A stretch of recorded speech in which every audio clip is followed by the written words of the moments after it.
መረጃ ተሰምቷል። ጎግልና እስራኤል ሞተዋል ያሏቸው አንድ ጄኔራል ተነስተዋል። እስማኤል ቃኒ ይባላሉ። እስማኤል ቃኒን ብዙዎቻችሁ ታውቋቸዋላችሁ። ብርጋዴር ጄኔራል ሲሆኑ በኢራን ጦር ውስጥም ታዲያ ከፍተኛ ስልጣን ያላቸው ሰው ናቸው።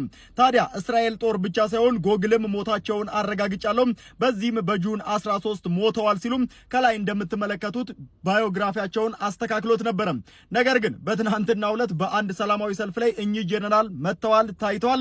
ከዚህ ባለፈም ደግሞ ሰልፉን ታድመዋል። እንደሚታወቀው በትናንትናው ዕለት ኢራን ቪክትሪ ሴሌብሬሽን ማድረጓ ይታወቃል። በርካታ ሰዎችም ወደ አደባባይ ወጥተው የኢራን ድልን እያከበሩ እንደነበር ይታወቃል። ከነዚህ መሃል እኚህ ሞተዋል በሚል በጎግልም የተረጋገጠላቸው እንደዚህም ደግሞ የእስራኤል ጦርም ሲዘግብባቸው የነበረው ኢራናዊ ጄኔራል በዛ ሰልፍ ላይ ተገኝተዋል። አሁን ታዲያ ዊኪፒዲያ ይህንን ነገር ያስተካከለው መስሏል። ምክንያቱም ሞተዋል ተብለው የነበሩት እስማኤል ቃኒ በአደባባይ ታይተዋል። ይህም ታዲያ አለመሞታቸውን ያሳያል የሚል ዘገባን በባዮግራፊያቸው ላይ አስተካክሎት ተመልክቻለሁ።